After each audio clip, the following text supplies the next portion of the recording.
A very good afternoon to one and all present here.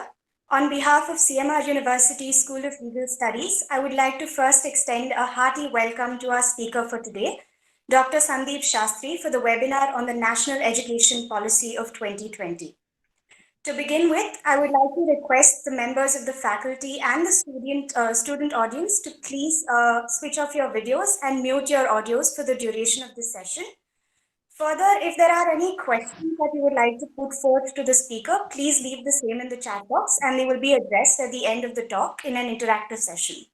Thank you. The National Education Policy of 2020 was approved by the Union Cabinet of India on 29th July 2020. It sought to provide an eclectic vision and a comprehensive framework for schools and higher education centers across the country.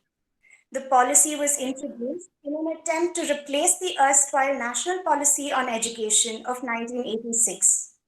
It aims to transform India's education system by 2030 through a phase-by-phase implementation of the enumerated action plans. Eager to gain further input on the same, I would now request Natasha of 7th semester to please introduce the speaker for today. Natasha? Yes, thank you, Manusha. A very good afternoon to one and all present here. On behalf of our respected Dean, Dr. T.R. Subramania, respected Vice Principal, Professor Vijay Pranishwaran, all the faculty members and students of School of Legal Studies, CMR University, I extend a hearty welcome to our esteemed speaker for the day, Dr. Sandeep Shastri, who is here to speak about the New Education Policy 2020. It is my honor and privilege to introduce him to all of you. Dr. Sandeep Shastri currently is the Pro Vice Chancellor and Director of Center for Research in Social Sciences and Education of Jain University. Dr. Shastri prefers to describe himself as a teacher by instinct, researcher by choice, trainer by passion, and above all, a lifelong learner. Dr. Shastri's research has been in the fields of election studies, federalism, and education. He has authored 12 books, over 50 chapters in edited books, and over 85 articles in peer-reviewed research journals, besides more than 200-page articles in leading international and national newspapers. To name a few, Karnataka, The Lotus Blooms, in the Economic and Political Weekly, Legal Impediments to Rural Development in Agriculture, Food Security and Development, Oxford 2010, and a study of the Public Accounts Committee in Parliamentary Systems, Bangalore, 1984. Dr. Shastri has also played a key role in drafting the Karnataka State Youth Policy by serving as the chairman of the drafting committee. He is privileged to have been chosen to participate in the International Visitor Program of the US government in 1995 and was a fellow of the Salzburg Seminar on Federalism in 1993. Sir is also the national coordinator of Lok Niti, an all-India network of social scientists involved in survey-based election and opinion studies. He is a featured election and political analyst for India Today and earlier for CNN IBN. He is a consultant to prestigious international bodies like the United Nations, for whom he is a consultant in its programs in the Pacific Rim states, and the Forum of Federations, for whom he is a senior advisor on constitutional reforms and transition to democracy in Myanmar, Sudan, and South Sudan. Sir has also been a Ford Foundation Fellow, Indo-Canadian Fellow, and adjunct professor at University of California, Berkeley, and teaches there in the summer term. Dr. Shastri has lectured extensively across the world and spoken at universities in more than 50 countries. Thank you, sir, for taking time out of your busy schedule and being with us for today's webinar. I now request sir to address the gathering and share his knowledge with all of us. Over to you, sir. Before that, I would like to take the opportunity to also welcome the distinguished deans and directors of other schools who are present with us for today's webinar. Sir, we would like for you to please begin now. Thank you, Natasha, for that very warm introduction. It's indeed a pleasure to be back at the law school of the CMR group of institutions at the CMR University. I very much enjoyed the last time I had an interaction with the faculty and students of the law school. That was, of course, prior to the lockdown, when we were in much more positive times, when we could actually physically meet each other. We are now meeting in different situations, and I do hope that the interaction today will be as positive as it was when I last came to your wonderful institution. I would deem it an honor to make this presentation in the presence of Dr. Subramania, a leader and scholar who I greatly respect. Friends, the focus of today's webinar is the National Education Policy 2020. It's a happy coincidence that the acronym NEP can be used for the new education policy, or to say that it is the national education policy. So because this is the recently unveiled policy, we prefer to call it the new education policy. But I think the formal way in which NEP 2020 is often called is the term national education policy. So either way, I would stick to the acronym NEP 2020. It's wonderful to share my brief reflections on the National Education Policy 2020. What are its key indicators? What are its key hallmarks? What are the changes that the National Education Policy aims to bring about? That would be the focus of my intervention today. If it's okay with everybody and with Dr. Subramania, I would take the first 30 to 35 maximum 40 minutes to outline what I would like to say, and then I'll be happy to respond to any questions that may be there from this audience. To begin with, I believe that the National Education Policy just announced by the government, I would believe that this policy has 9 very important objectives. There are 9 guiding posts or 9 anchors, if you may, of the National Education Policy. And this policy often talks about the Indianness of the policy. So in certain workshops, I have referred to these 9 objectives of what I call the Navasutras, which is much more an Indian term, the 9 elements or the 9 objectives of this policy. So let me begin by outlining, as I see it, the Navasutras or the 9 objectives of the National Education Policy. If you go through the policy document, my sense is these are the 9 goals that this policy lays out for itself. And these are the 9 goals which the policy says it would seek to implement through its operationalization. Objective or sutra number 1. I think one term which you find which permeates the National Education Policy and is found in every dimension of the National Education Policy is a focus on inclusiveness. Inclusiveness in terms of people who should be part of the education system. Inclusiveness in terms of the courses that the education system offers. Inclusiveness in terms of the domains that this education system seeks to serve. So I think inclusiveness is a critical dimension of the National Education Policy, and it seeks to address inclusiveness in all its splendor and in all its dimensions. Secondly, this policy also aims to create an equitable society. Given the diversity that India represents, we may be referring here to social diversity, economic diversity, cultural diversity, linguistic diversity.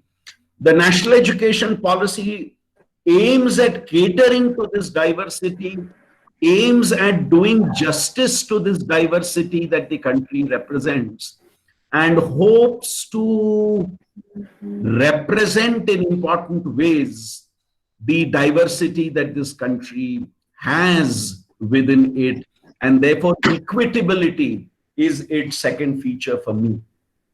Thirdly, even as it hopes to be inclusive and equitable, this policy focuses on quality. It focuses on quality education. It focuses on quality in terms of what is imparted to the learners. It focuses on quality in terms of its vision. It focuses on quality in terms of its objectives. Fourthly, I would believe that this policy speaks in increasing ways of sensitivity.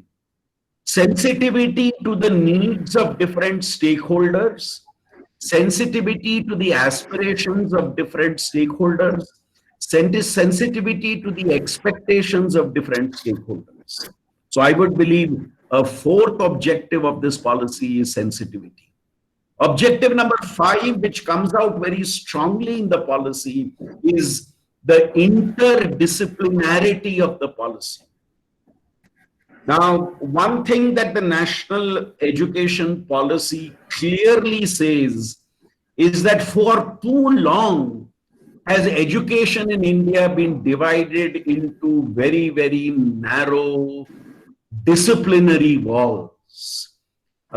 Be it the walls of social science, natural science, engineering, law, or medicine. This policy seeks to dissolve these walls and seeks to ensure greater interdisciplinarity in learning. What does this imply? This does not imply that you bring together law, social sciences, and engineering alone. It implies, can in the process of learning, we look at a concept from the perspectives of different disciplines. When I talk of, let us say, justice or equality, can I not merely reflect on justice and equality from the perspective of law and the articles of a constitution, but can I reflect on justice and equality as philosophical constructs? Can I reflect on justice and equality in terms of how you actually implement it on the ground? Can I reflect on justice and equality in the context of history of a country and society? So this is what I think is the dimension of interdisciplinarity which the national education policy talks about. The national education policy also talks of a synergy, bringing together of forces, sharing of resources by forces, sharing of benefits by institutions is something it talks about. Rootedness is an important principle.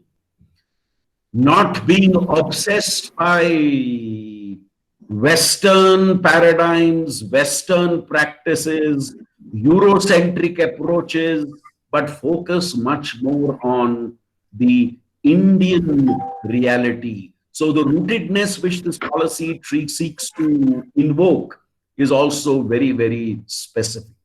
And the last two objectives, according to me, of the national education policy are the flexibility it provides for. Flexibility is a byproduct, or flexibility is a reflection of the diversity that Indian society represents. And therefore, this diversity necessitates the fact of flexibility. And finally, in the very first few sentences of the national education policy, it says very clearly that the objective of this policy should be that anyone who goes through the process of education should be equipped with the skills to be a lifelong learner. The process of lifelong learning.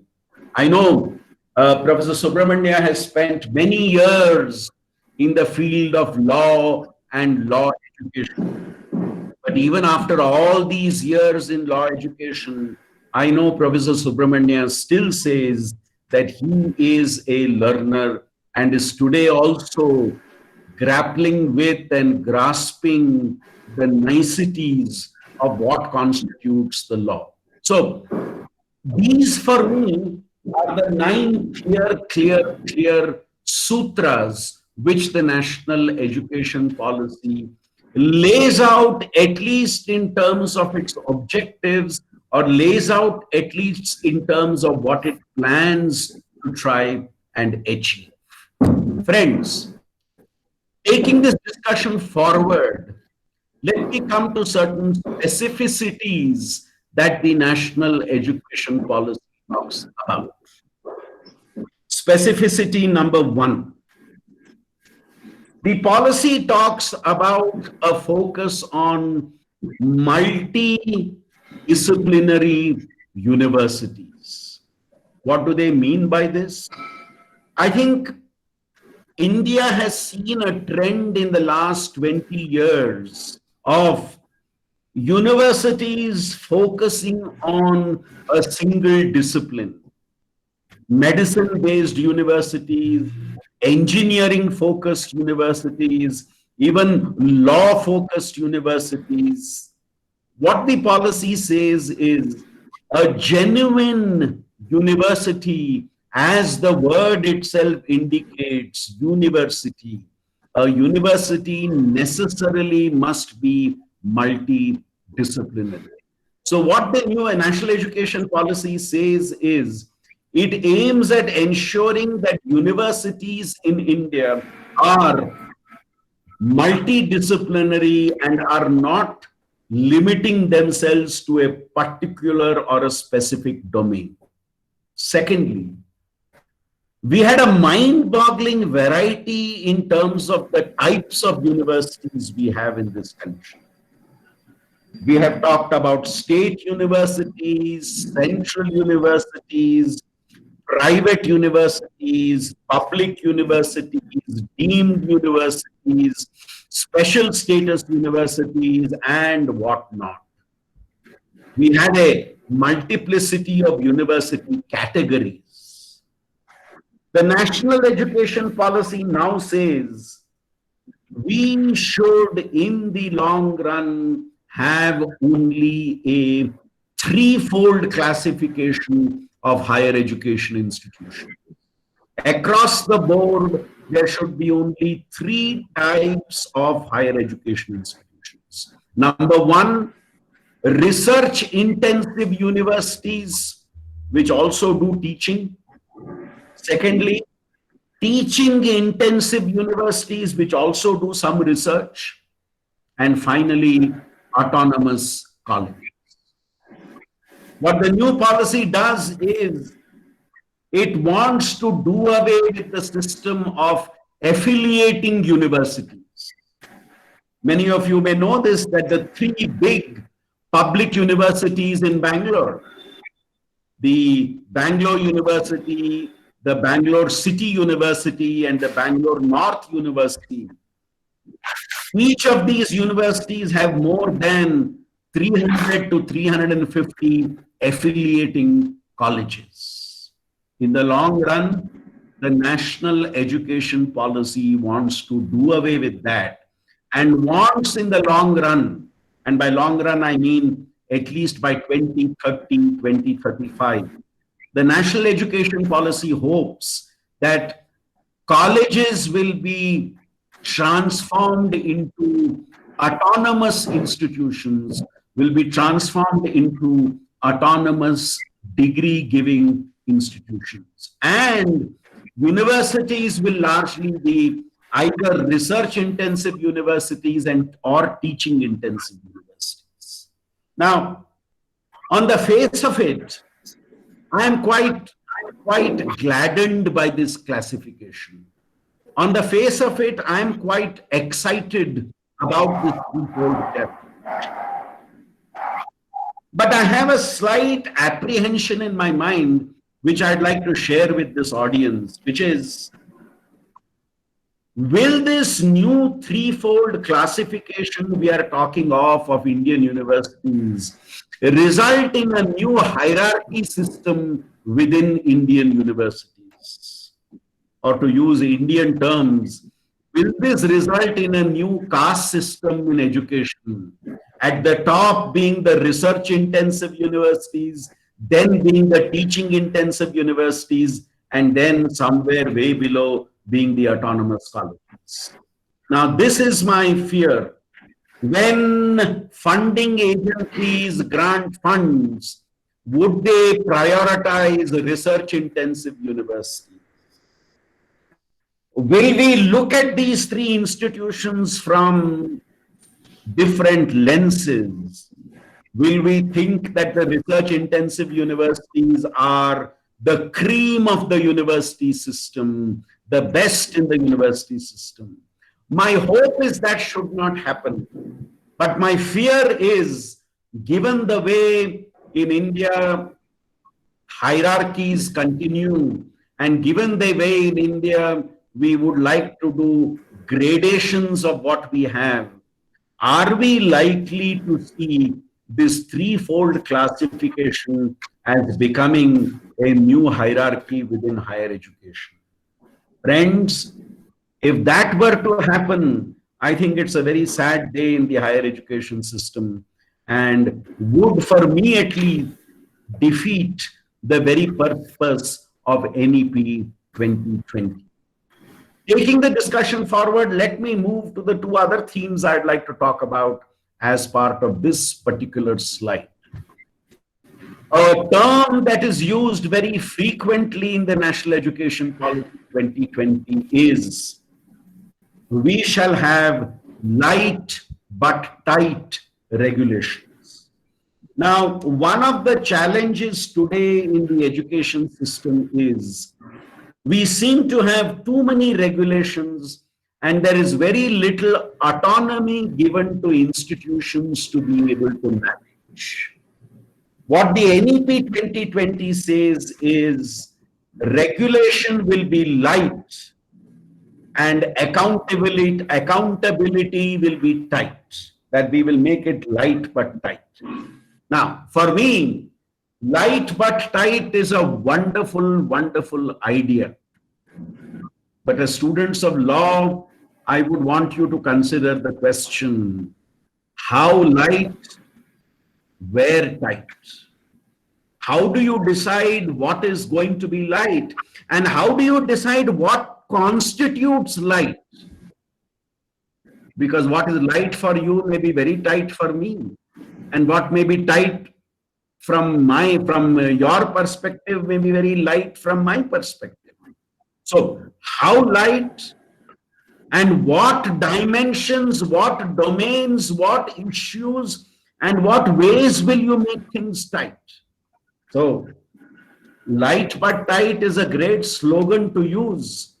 Light but tight is a great statement to make.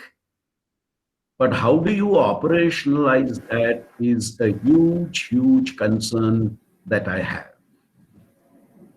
Friends, I come to the last point on the current slide before going into details. As students of law, you are all aware that education is a subject in India in the concurrent list. And the subject in the concurrent list involves both the union government and the state governments of India.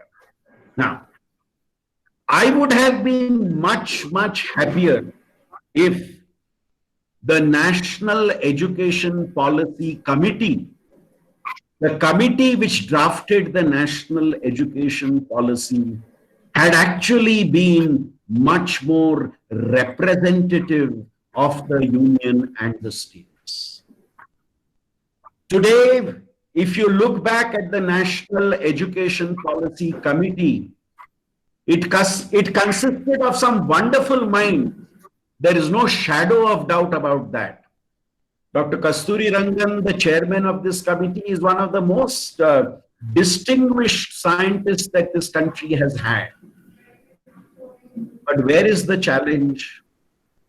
The entire National Education Policy Committee was appointed by the central government. The members of the NEP committee were appointed by the central government, and the states of India had no role to play whatsoever in deciding on who should be there on this committee. Would it have given it a much more representative character and in consonance with the spirit of the concurrent list of the Constitution if the states had been involved in the process of formulating the NEP committee? Now, I must immediately hasten to add, the NEP committee has gone through a process of very deep consultation. They have consulted with all stakeholders. I must also make the point that the draft NEP was put up for discussion on the website. They received lakhs of responses which were gone through. But then it still is important to emphasize the fact that while consultation is a good thing, would it have been a better idea that in the National Education Policy Drafting Committee itself, you had a higher and greater and more democratic way of giving representation? Today, the central government and state governments are forming task forces for the implementation of the new education policy. My hope and wish and prayer is that the task forces which are now being constituted would be more representative of the diversity of the stakeholders who are involved in the process of education. Friends, let me now go into certain specifics. Let me go into certain specifics which the National Education Policy talks in terms of higher education. Point number one, the National Education Policy talks about tremendous flexibility in higher education. It talks about bringing in a great deal of flexibility in higher education. How? This is clearly seen in the way undergraduate education is seen in the years to come. The National Education Policy says that undergraduate education in India can be a 4-year education, very similar to what you have in the United States. That we can have undergraduate programs as being a 4-year program. And the argument is you must have opportunities for multiple exits for a student during the 4-year course. A student can leave at the end of the first year and get a certificate. A student can leave at the end of the second year and get a diploma. A student can leave at the end of the third year and get a degree. And a student can leave at the end of the 4th year and get an honors degree. So it provides for this flexibility.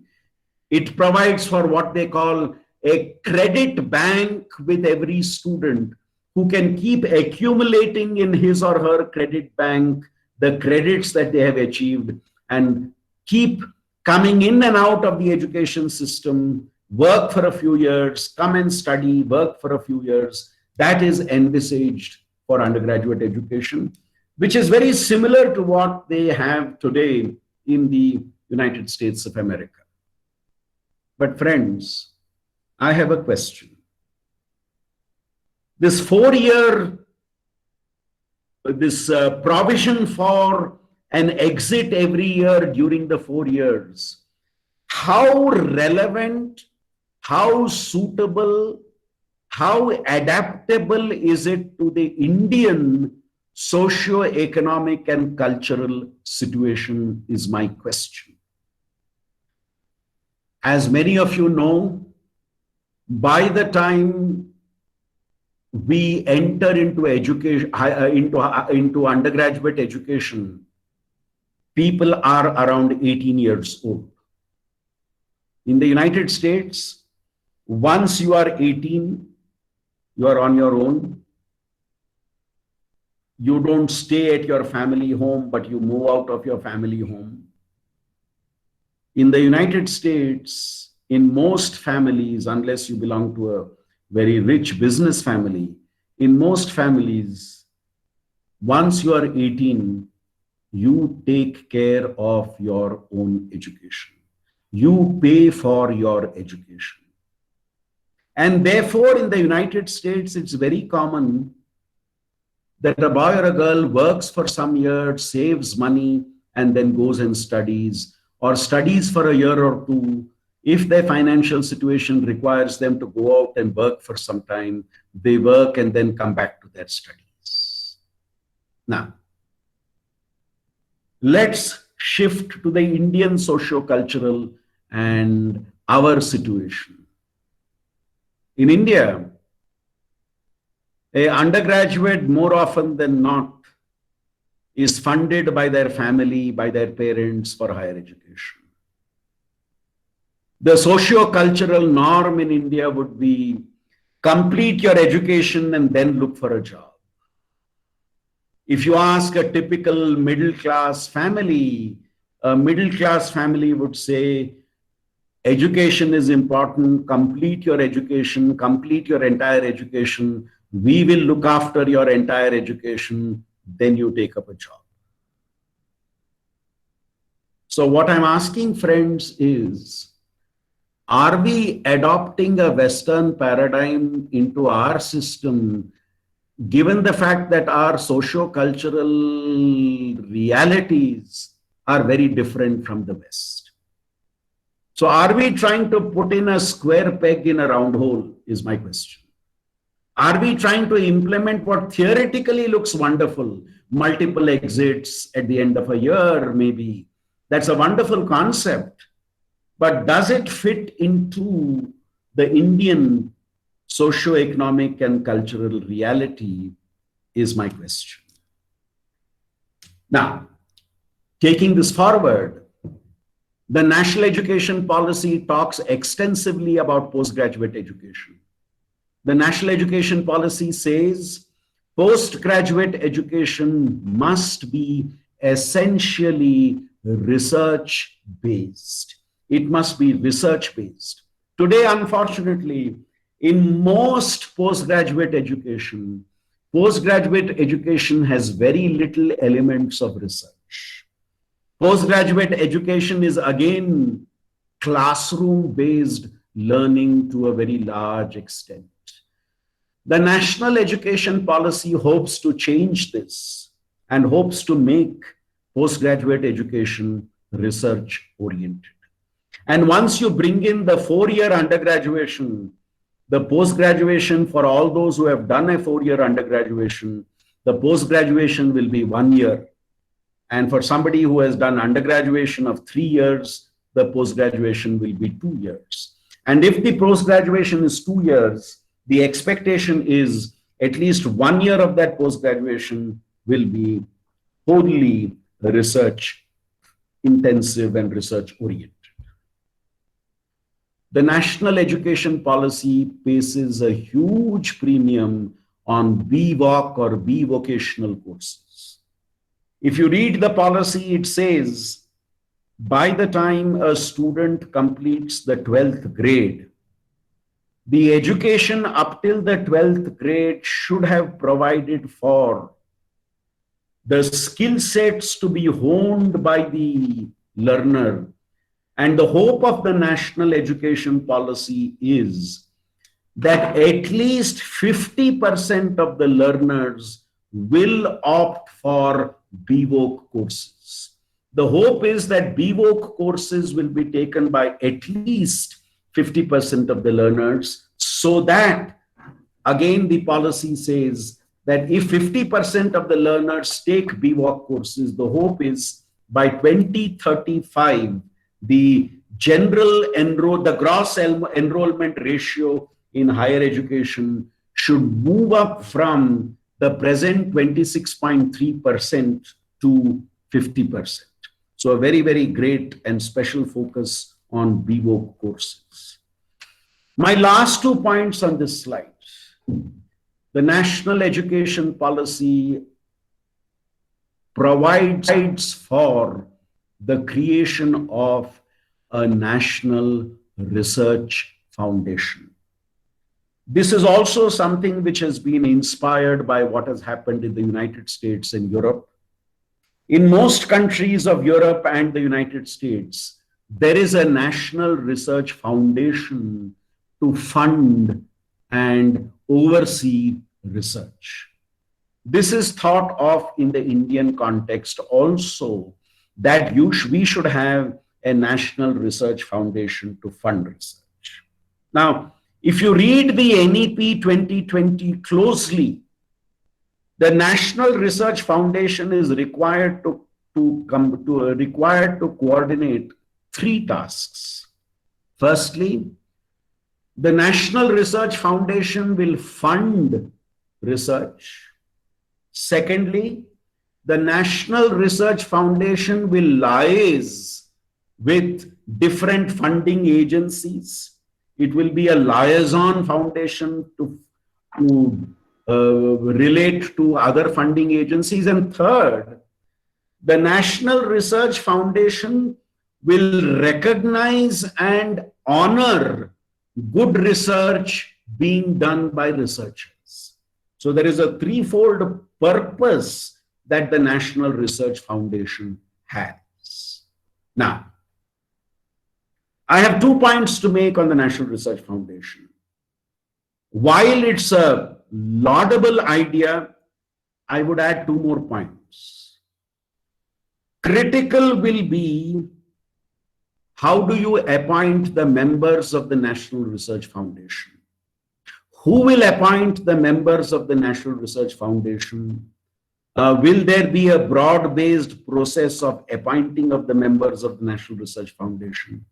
What would be the background of the members of the National Research Foundation given the important task that is given to them? And secondly, and the second is a big hope from my side, will the National Research Foundation be fair to research across domains? What we have found in India is research for education has largely focused on pure sciences and engineering, with subjects like law, social sciences being given a very, very low order of priority. So will this National Research Foundation treat different domains with a level of equality is the important question. Finally, the NEP 2020 talks about certain new bodies. It talks about abolition of current bodies like the UGC and the like. The National Education Policy talks about a Higher Education Council of India, going to be called the HECI. The Higher Education Council of India will be the apex education body. Under the Higher Education Council of India will be 4 important verticals. It talks about 4 verticals under the Higher Education Council of India.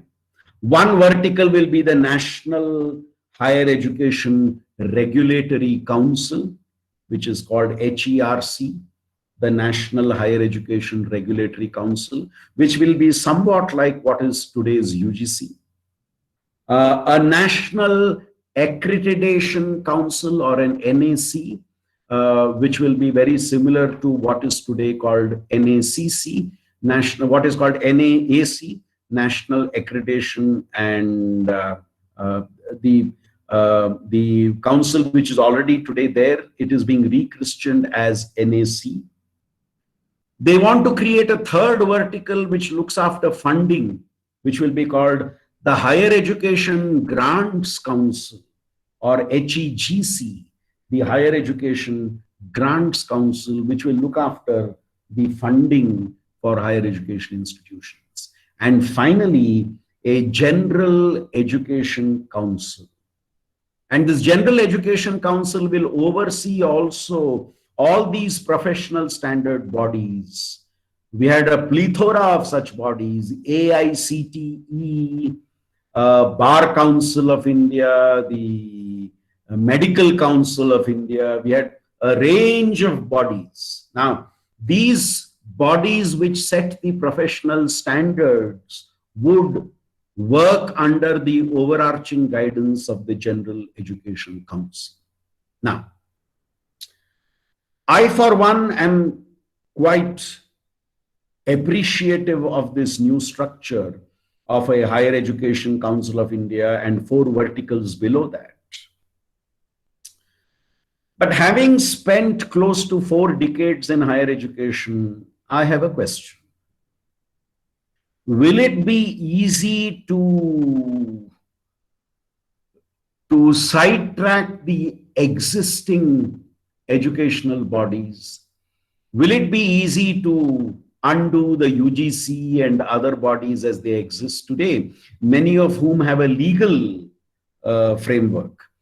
Would it be easy to do away with all these bodies and create new bodies? Today, we have very strong vested interests which protect the existing bodies. Would we be able to deal with these vested interests when creating these new bodies? And I come to a second point, and I hope Professor Subramania will forgive me for using this analogy in an institution of education. And the analogy is this: will these new bodies be old wine in a new bottle even without changing the cork? This is my question. Is it going to be only a nomenclature's change? Is it going to be a name board change? Is it going to be a visiting card change? Is it simply going to be the same old people, but in the newly constructed bodies now? Because my fear is if that happens, no real meaningful change will come about in education. Because the NEP 2020 not only talks of a structure change, NEP 20 also talks about an attitudinal change. And my question is, if you want an attitudinal change, can it just come by replacing names of institutions and keeping the people and the mindsets exactly the same? This is my question. And let me come to my final slide. Let me come to my last slide and spend 5 minutes on this slide. I think at the end of the day, I started with 9 objectives. I'm coming to now what I would call 6 conclusions with regard to the NEP 2020. Conclusion number 1. NEP 2020 reads to be a wonderful document. But is there going to be that slip between the cup and the lip? Is there going to be that slip in terms of implementation? Somebody who everybody in the law of fraternity reveres, I think one of India's smartest lawyers to date, Nani Palkhiwala, in his book, We the People, writes a very, very wonderful line. Nani Palkhiwala says, in this country, we have too many laws and too little justice. We have too many policies and too little implementation. We have too many rules, but too little action. I think nobody could have put it better than Palkhiwala putting it. So my fear is the policy looks great. I think thanks to legal experts like you all, India has no dearth of good policies. India has no dearth of good policy initiatives. The challenge has always been translating that policy into action. Our challenge has always been the compromises that come into play, the diluting that come into play, the backtracking that comes into play, the one step forward, two steps backward policy that we adopt, that we implement. Now that for me is the most important challenge in implementing NEP 2020. Point number 2. I told you how I would have felt much more comfortable if the National Education Policy Committee had been much more broad-based in terms of its constitution. In implementing NEP 2020, are we going to involve all the stakeholders in the process? Government, managements, colleges, administrations, teachers, students, parents, employers, larger society? Are we going to involve all these stakeholders as we formulate our strategy to implement the policy? Will we involve the stakeholders for what I would call a bottom-up policy implementation rather than a top-down policy implementation? By which I mean, are we going to allow our stakeholders to take ownership for this policy? Or are our stakeholders only going to be implementers of this policy? All of you know, friends, unless we take ownership for a policy, we don't work towards its full implementation. So what will be the role of stakeholders in this policy? My third point, and this is one of my disappointments with the NEP 2020. The NEP 2020 does not have any categorical timelines for implementation. I would have hoped that in the conclusion of the NEP document, it had been laid down. These are the immediate steps we will take within 1 month or within 6 months.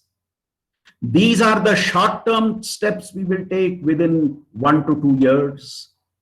And these are the long-term steps we will take from 3 to 5 years. I wish there had been in the national education policy timelines for implementation. Why do I say this? Subramania sir, sometimes I think the national education policy is like a brilliant check which is issued, a check with a signature, a check with an amount, a check with who it is to be paid to, but a check without a signature. The check does not have a signature. When you do not have timelines for the implementation of the policy, how do you convince yourself that this policy will not remain only on paper? I still remember the Master of Ceremonies said in her introduction that I was privileged to play a key role in the drafting of the Karnataka youth policy as the chairman of the drafting committee. In that youth policy, we had made very clear an implementation strategy. There was a short-term, medium-term, and a long-term implementation strategy. And when the government gazetted the youth policy, they also gazetted the implementation strategy and thus were bound by the implementation strategy. In NEP 2020, we do not have timelines, clear timelines for implementation. My last 3 points. years. I was lucky to be a consultant to the National Education Policy Committee and was invited for a few minutes, for a few meetings to speak before the committee, to take part in the committee's deliberations. During one of the deliberations, when we were talking about the research and universities, the chairman, Dr. Kasturi Rangan, made one very interesting point, which I remember even today. And he has made this point even in his speeches on the national education policy. The point is very simple. Kasturi Rangan ji has said that this policy for its implementation will bring disruptions. Without disruptions, you cannot make a paradigm shift in the education process. So he had warned everybody that disruptions are bound to be there. Is our system ready to cope with these disruptions, is my question. As students of law, you know this. There are certain entrenched forces within the system which do not allow these disruptions to actually go forward. So will that happen? Will we have a uniformity of implementation of the NEP across the country?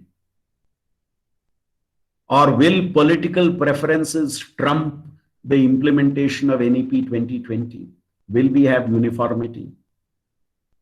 And will the spirit of flexibility that NEP 2020 talks about actually be found in the way we implement the national education policy? So friends, thank you for this very patient hearing. I said I would speak for around 35 to 40 minutes, but unfortunately I have gone over that. I have taken around 45 minutes to say what I want to say. But I do hope you found it useful. I do hope you found something interesting in what I had to say. I do hope what I have said has led to more questions, because I think the purpose of any such dialogue is not just to provide answers, but is to give rise to more questions. So I stop there and would be happy to hear responses of friends. I would be happy to respond to the different points that I raised. And we will follow a simple rule. If you ask an easy question, I will answer it. If you ask a difficult question, Subramania sir will answer it. Right, Subramania sir?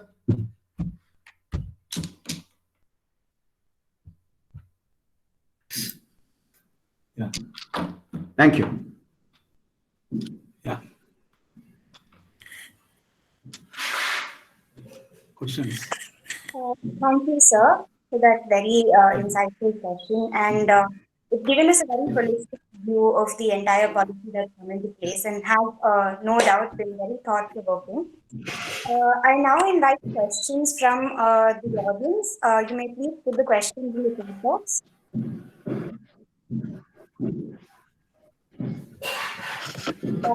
So, if I may read out the first question, it's from Purna. He asked, the question with respect to three-fold higher institute structure. 1. Is 2035 too far? Can we not be able to see the change much earlier? 2.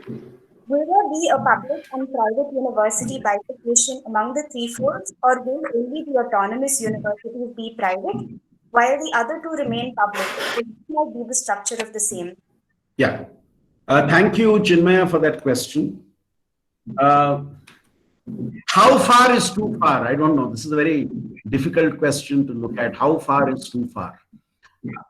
What the national education policy says is 15 years is the outer limit to implement this in totality.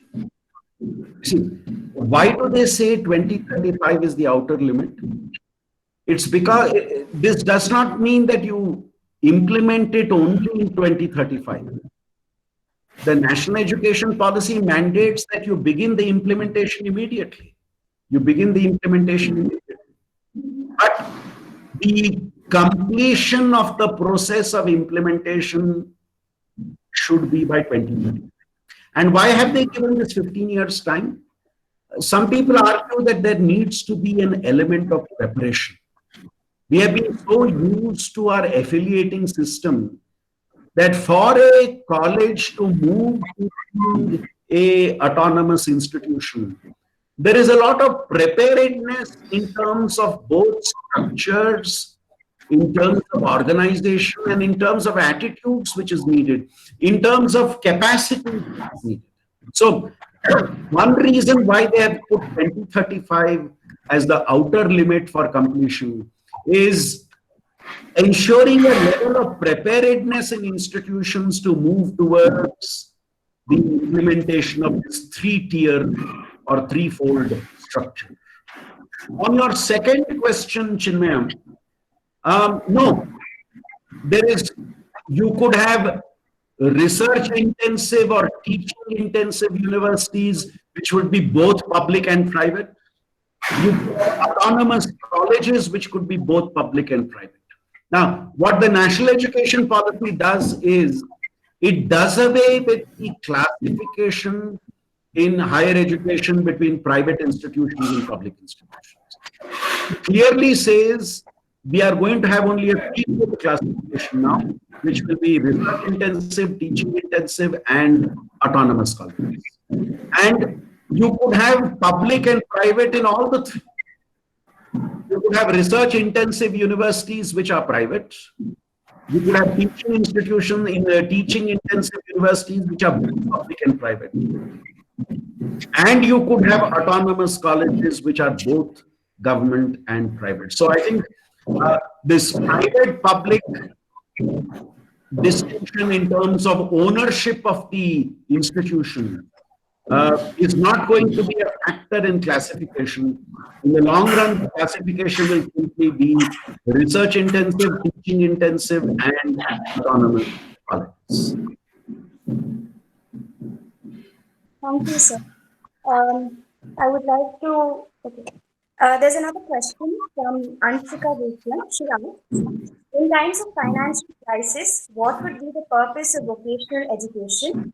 Would it help students to prepare for more and better employment opportunities?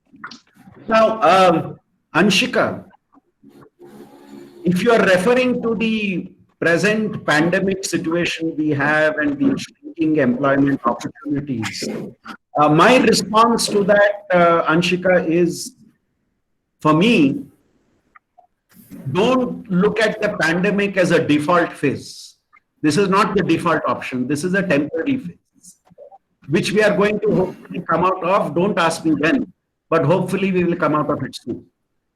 Now, the whole focus of the national education policy is to try and bridge this gap between the field of study and the field of work. This whole attempt is to try and see that to break the division between the world of study and the world of work. What the national education policy aims at is the world of study should prepare us for the world of work. The world of study should be such that what a learner studies as part of education prepares her or prepares him for the future work that he or she is going to do. And in fact, the focus on vocational education or skill-based education is essentially because the government was looking at the employment opportunities and looking at the fact that today's education, the question mark always comes up, does today's education really prepare us for the world of work? And the belief is it does not, and therefore this whole policy has been thought about. Now, Disha talks about the mother tongue until class 5. Now, Disha, there are different opinions about this mother tongue being used up till class 5. Let me raise the 3 or 4 challenges there. By mother tongue, do you mean the language of the home? Because today in many homes, the father speaks one language and the mother speaks one language. Today in many homes, the father comes from one language world and the mother comes from another language world. I remember this very famous, this very well-known anecdote. I have a friend who is a Haryanavi and his wife is a Bengali. When they got married, they decided that we are going to learn each other's language. So the husband learned Bengali and the wife learned Haryanavi. After a few years, when the child was born, the father and mother decided we will talk to the child in our language, which means when the father talks to the child, he will talk to the child in Haryanavi. When the mother talks to the child will be spoken to in Bengali. As the child grew up learning both Bengali and Haryanavi. And the child used to respond to the mother in Bengali, father in Haryanavi, and whichever language both spoke together, either a Bengali or Haryanavi, the child responded. And the child was around 3.5 years old. The child went to a birthday party of one of its friends. And after attending the birthday party, she came back home and told her mother, "Mother, that family I went to where I went to the birthday party, that's a very strange family, mother." Why? There, in that family, everybody talks the same language. Everybody talks the same language. Then the mother had to convince the child, that is not the strange family, we are the strange family, where we talk so many languages at home. But more seriously, what constitutes the mother tongue? And I'm not saying this in a lighter vein, but I'm projecting reality. In many homes today, English is the language of the home. So what is the mother tongue? So first would be that debate. Secondly, suppose my mother tongue is Kannada. Suppose my mother tongue is Kannada and I work in Delhi. I am employed in a university in Delhi. So what will be the language my child will study in till grade 5? Will you have a Kannada medium school in my neighborhood for the child to go to? Or will that child compulsorily have to study in a particular language? Already remember, the Kendriya Vidyalaya Sangathan has said, we will not change our language from grade 1 to grade 5. What about international schools which are there in India? International schools will say, we follow international curricula, we cannot have the mother tongue as the medium of instruction till grade 1. Somewhere I'm worried that in your series of compromises, you may ultimately land up saying only government schools will have mother tongue as the language of instruction. Because for all you know, private institutions may go to court and say you can't force us to use a particular language. So will you land up in a situation where only government schools will have the mother tongue as the language of instruction till grade 5? I don't know. This is going to be something we'll have to see how it develops.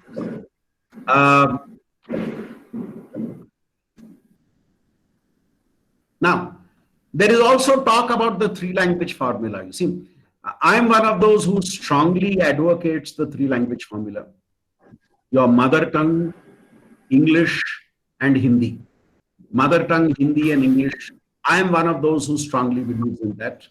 And I'm proud to say that I know my Kannada, my Hindi, and my English as well.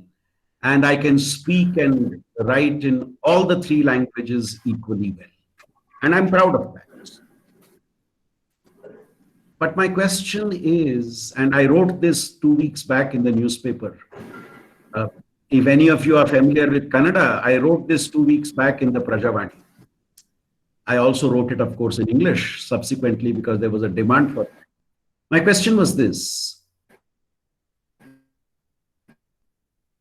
For those of us in South India, we are advocating a 3-language formula that in Karnataka, it should be Kannada, English, Hindi. What about a Hindi-speaking state? What about a state where your mother tongue is Hindi? How many language formula are you going to have? In practice, and Subramanya sir, correct me if I'm wrong. In practice, many of the Hindi-speaking states have a one-language formula. I will learn Hindi, I will not learn any other language. Not even English, not even a third language. If you see the protest which has come up in Tamil Nadu now for the three-language formula, I think this is a reaction to how the Hindi-speaking states have looked at language. This is also, and I'm sorry to say this, I hope nobody feels bad that I say this. This is also because how the Hindi-speaking states have tried to force Hindi on the rest of the country. 8 months back, once when out shopping in the market, I was talking to a shopkeeper and buying something from the shopkeeper. When suddenly somebody came in there and asked the shopkeeper, "Bhaiya, ye kitne ka diya?" And the shopkeeper said, "I don't know Hindi." And this lady very, very abrasively replied, "Kya Rashtra Bhasha aap nahi jante ho?" And this man said, "Madam, if you want to buy what I'm selling, please talk to me in a language I can understand." After this lady walked out of the shop in a huff, this man is telling me, "Sir, I fully understand Hindi. I can also speak Hindi. But if these people think it's their duty to get me to speak Hindi, I will not speak Hindi." Friends, I'm asking a larger question. Is opposition to Hindi opposition to North India domination? That's my question. In fact, to share a personal aside, I talk Hindi as good as anybody who talks Hindi as their mother tongue. I'm proud of the fact that my Hindi is as good as somebody who speaks Hindi as their mother tongue. But when I speak Hindi to a Hindi-speaking person, do you know what the response always is? The response is, "Sandeep ji, आप इतना अच्छा हिंदी कैसे बोल लेते हैं?" Which means, "Mr. Sandeep, how do you speak Hindi so well?" As if I'm committing a crime by speaking Hindi so well. Rather than appreciating the fact that as a South Indian, I speak Hindi in a Hindi accent, it is a matter of surprise and amazement. So my point I go back to is the national education policy talks about celebrating India's language diversity. I'm one of those who believes that we must celebrate India's language diversity. But where should it begin? Should it begin with those who have Hindi as their mother tongue, also adopting a three-language formula of learning Hindi, English, and one more language? Because remember, friends, for a Kannadiga like me, the syntax and the language Hindi is as alien as English. There is nothing that binds Hindi to my local language. Now, Gujarati, Marathi is very different. There is a lot of similarity between Gujarati, Marathi, and Hindi. So on this language question, I think while the national education policy celebrates language diversity, I think we need to have something more practical happening in that regard. And I personally believe this language fanaticism that we see a lot, especially in Hindi-speaking states, that would have to be dealt with to be able to make multiple language accepted across the country. Okay.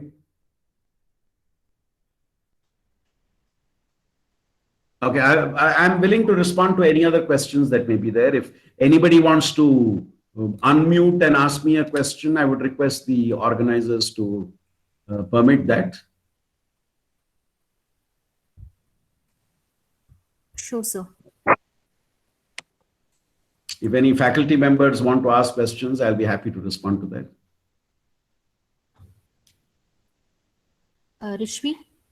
Rishvi Singh, can please unmute and ask your question? Sure, Miss.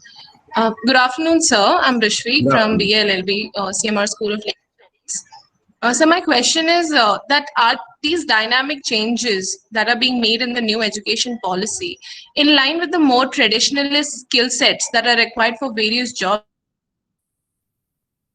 nationally, which has remained highly unchanged? Rishvi, I accept the point you are making. And I believe the change you are talking about is not so much about a policy change, but the change you are talking about is much more a change in terms of how you do the learning transactions in an everyday classroom. See, that's why this education policy talks about a very, very, very important focus on training faculty to be able to adjust to the realities of the 21st century. So Rishvi, the change you are talking about is the change about the dynamics of a classroom situation in terms of how the transaction of learning goes on in the classroom. I am one of those who has believed and who always practices this in a normal classroom, that a classroom should have 50% of student talk and 50% of teacher talk. We must have at least 50% of student talk. Now, if you have 50% of student talk, we are not referring to the traditional skill set. We are talking of the new skill sets which the 21st century learner requires, which then she or he can acquire as part of the classroom learning process. I am delighted of one very important point that the National Education Policy talks about. It makes the faculty the center of the process of change, and also talks about not only empowering the faculty with skill sets, but also helping in improving the self-esteem of teachers. Today, tell me honestly, how important is teaching seen as a profession? Now, come September 5th, all of us say, oh, thank you, teachers, you are the best in the country, etc., etc., etc. But September 6th, the next September 4th, what happens? Now, this policy talks of self-esteem of teachers. In a country like Germany, the teaching profession is the most sought after profession because of how society looks at it, because of the career options, because of the movement forward options, because of the pay scales, because of the way society treats teachers. Now, a lot of the skill set change with regard to higher education also depends on the type of people who enter the teaching profession and the way society looks at teachers. Subramania sir, I'm reminded of something that happened 4 years ago. I was the chief guest at a school 12th standard convocation, graduation ceremony. There was a 12th standard graduation ceremony at which I was to speak.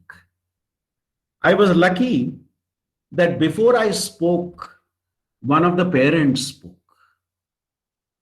And one of the parents said, in the coming years, we should improve the quality of teachers in this school. We must make our teachers much more competent in this school. This debate has also come up when we are doing this online education today, because sometimes parents also sit with the child when the learning goes on. Now, when I got a chance to speak, I stood up and said, I fully endorse what the parents said. I fully endorse that we need better teachers. And then I said, let me do a straw vote here. Let me do a straw poll here. Among all the parents here, how many parents would like their child to be a teacher? How many parents would like your child to be a teacher? It may not surprise you. Not even one parent put up their hand. Not even one parent raised his or her hand. And then my question to these parents was, none of you want your child to be a teacher, but you want the best teachers for your children. How is that possible? So I'm gladdened by the fact that the national education policy talks about investing in teachers. And Rishivi, I believe one way you can move towards more modern skill sets is by empowering the teachers, enhancing the skill sets of the teachers to bring into the classroom those changes which the learning process needs. Subramania sir and I keep saying this one point. Classroom is not a place for teaching anymore. It's a zone of learning. Classrooms are zones of learning and not places of teaching. So if faculty have to transform classrooms into zones of learning, it requires their empowerment both in terms of skills, capacities, and attitudes. Shrishti asked the question, could I shed some light on how the new education policy would promote a healthier relationship between Ivy League and good universities abroad and Indian universities? Now, Shrishti, the national education policy does not directly talk about partnerships between Ivy League and good universities abroad and Indian universities. But I would believe the national education policy seeks to raise the standards of Indian universities to that extent that they become as good as Ivy League universities. And Shrishti, I have a slightly different point of view on that. I don't want to be subordinate to Ivy League universities and go to Ivy League universities to seek associations with them. Subramania sir, would you agree with me? I would like to go to an Ivy League university to seek a partnership as equals. I would want to go to an Ivy League university and seek a partnership as an equal. And that would require me to come up to that level so that I can seek that partnership. I do not want that colonial mindset that no, they are the superior ones, we are the inferior ones, so we need to go to them for help. So Shrishti, I would believe that that mindset has to change.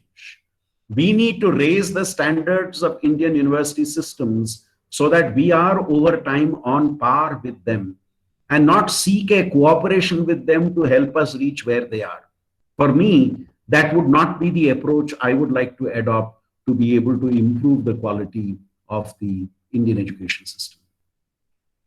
Aruna, I have also already answered your question, so I will not go to that question. Sandeep Vijay Nair, that's exactly the point I was making, that the new threefold hierarchy should not result in a new hierarchy within the education system. And that is my biggest fear of this new fold of classification that you have in the higher education system. Hariharan, does NEP abolish pre-university colleges in Karnataka? If the NEP is going to be fully adopted, I think all schools will go up to the 12th grade and you will have 11th and 12th being in the school. And gradually it would do away with the whole concept of pre-university education if NEP is implemented in the full. Will there be a common syllabi? No. The fact that you have different boards, you will have different syllabi, but the only thing you will try to do is possibly make the standards of each of these syllabi more or less similar. Aarti says, is there a mechanism to check the fee structure of higher education? I think one of the verticals that is being created as part of the Higher Education Council of India, the National Accreditation Council and the Higher Education Grants Council, I think is looking at a greater sense of transparency in terms of fees. The argument, Paper Kalya, that is Aarti, that is being made is, see, at the one level, now, I myself work for a private university. So in a university, when you do not get a single paisa of grants from the government, how does a university support itself? A university would need a fee structure to be able to support itself. But Aarti, I would raise the point that what is needed is a transparency in terms of how what is collected through a fee structure is actually used by the institution. That is what I'm talking about as a need for transparency. That I think with this whole light but tight regulation which they're talking about, does talk about a system of transparency by which institution is made accountable for the fee structure that the fee structure it would impose and the fees that it would collect. Paper Kalya has a question. One question is, how would the NEP affect the life of colleges when students have the liberty to discontinue their college? Now, that liberty was there, that liberty is there, and that liberty will continue to be there. So I think not continuing higher education as an option would be always there. But the attraction to be able to come back to education after a break is something much more, made much more attractive in the national education policy. So I think I have more or less exhausted all the questions that were asked from the chat box. Yes, sir. Yes, sir. Thank you for addressing all of the questions, sir. I think you've provided more than just insight on what the technical answer would be. I now would like to hand over the platform to Alonza Sarkar of 7th semester BBLLB to deliver the vote of thanks. Thank you very much, Monusha. On behalf of the entire CMR School of Legal Studies, it is my privilege to propose a vote of thanks and appreciate the contribution of those behind the success of today's webinar. I would like to firstly thank our esteemed speaker, Professor Sandeep Shastri, for his elegance in explaining to us the 9 objectives specifics of the National Education Policy of 2020. The NEP 2020 is a highly ambitious policy document which, if implemented in its true spirit, would lead to complete renovation and modernization of our education system. It primarily focuses on the equality of education, bringing about equality in society, celebrating the diverse languages of our country, and encourage lifelong learning. Sandeep sir, your conclusion on the subject have definitely given us food for thought and enlightened our minds. We value you and every moment that you stay in this temple of learning. I would like to thank the deans, directors, and faculty of other acclaimed universities who have taken the time of their busy schedules to grace the occasion. I would also like to thank our dean, vice principal sir, and faculty members who have been dedicated and constantly involved in bringing to us every opportunity to learn something new. And last but not the least, I would like to thank the students for their discipline, honor, and proactive involvement, without which the webinar would have been incomplete. Thank you, Alonza. And thank you everybody for making this webinar a success. I hope you have a good day.